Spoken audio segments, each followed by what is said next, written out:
Fala galera, tudo bem? Hoje eu vou ensinar a jogar um RPG de mesa chamado Anéis, Senhores e 2D6, que é um RPG gratuito, inspirado pelos sistemas PBTA e inspirado também no mundo do Senhor dos Anéis. Eu vou ensinar a jogar e a criar um personagem, vocês vão ver que é muito fácil, muito simples, muito rápido. Bom, começando pelos atributos. Quando você for criar personagem e vai ver mais em detalhes, você vai escolher distribuir esses modificadores mais 2, mais 1, 0, 0 e menos 1 livremente entre força, agilidade, resistência, inteligência e carisma. Tá? E aí quando você for fazer os testes, você vai jogar dois dados de 6 lados, ou seja, 2d6, e somar com esse atributo, com esse modificador do atributo. Aí você vai ter 3 níveis de sucesso, que é uma característica dos sistemas PBTA. Se o resultado final for 6 ou menos, é uma falha. As coisas deram errado, as coisas saíram do controle, vai acontecer algo ruim. 7 ou 9 é um sucesso parcial, que a gente fala. É um sucesso, mas com um custo, com uma menor eficácia, com algum problema, com alguma complicação. Então você não consegue tudo aquilo que você queria e tem alguma consequência. Tá? 10 ou mais é um sucesso total. Você consegue fazer exatamente aquilo que você queria e as coisas estão sob controle.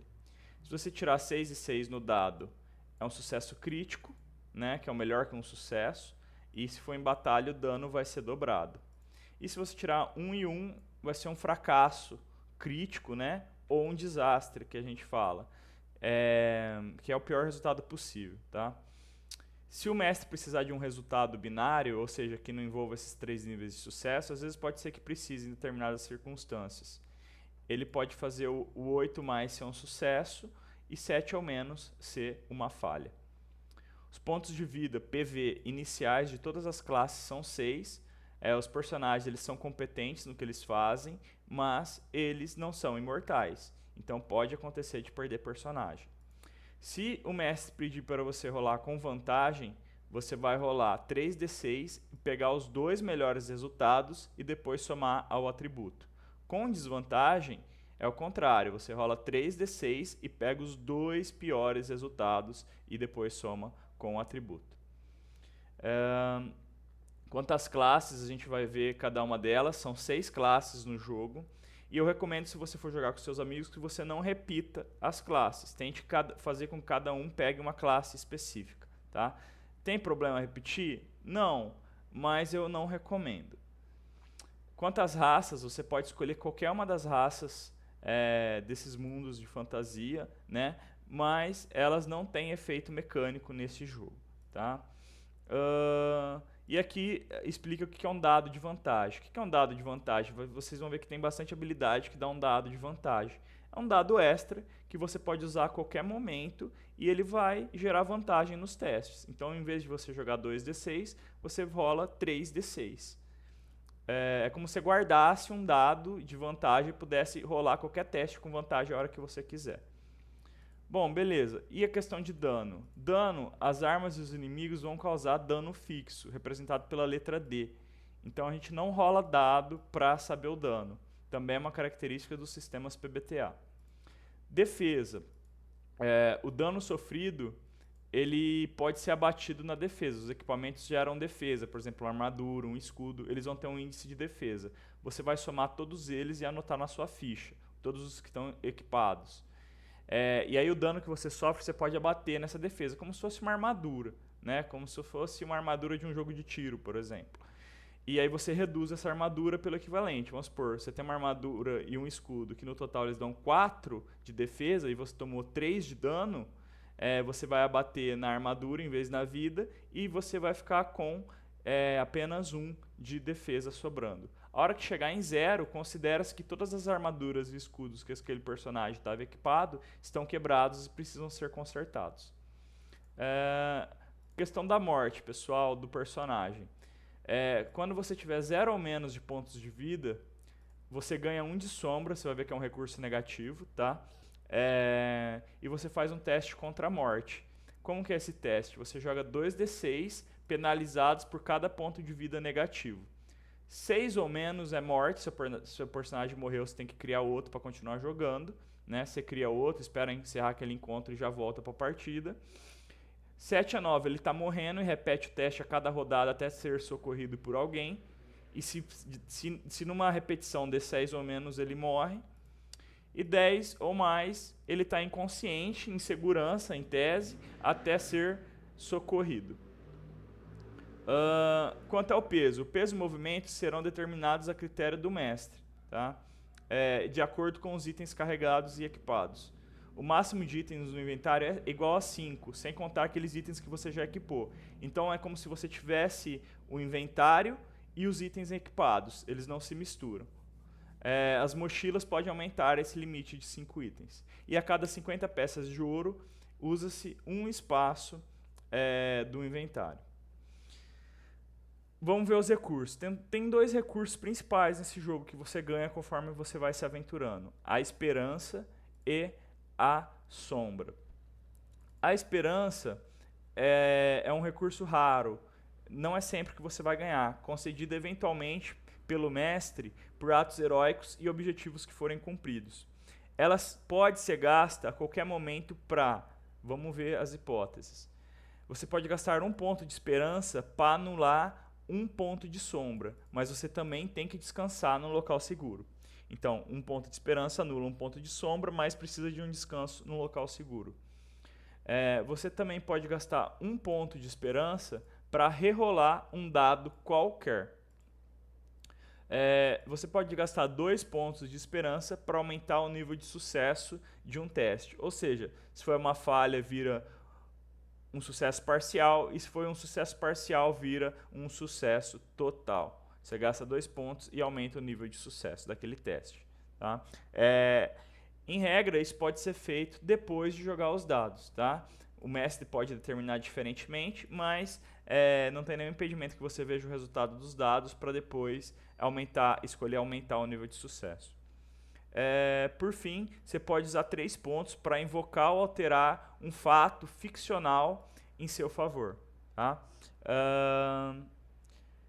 Por fim, a gente vê a questão da sombra, que é o segundo recurso desse jogo. Assim como a esperança é um recurso positivo, a sombra é um recurso negativo. A sombra ela é recebida por atos de covardia, ganância, mentira, transgressões morais, itens malignos ou amaldiçoados, feitiçaria inimiga, inimigos muito poderosos, quando você encara a morte, né, e você faz o teste de morte, e também por falhas nos objetivos a serem cumpridos. Cada ponto de sombra, gente, vai penalizar um atributo seu de forma aleatória. Você joga um D6, se sair um, você perde 1 ponto de vida por aquela sombra, 1 ponto de vida máximo. 2, você perde 1 ponto de força.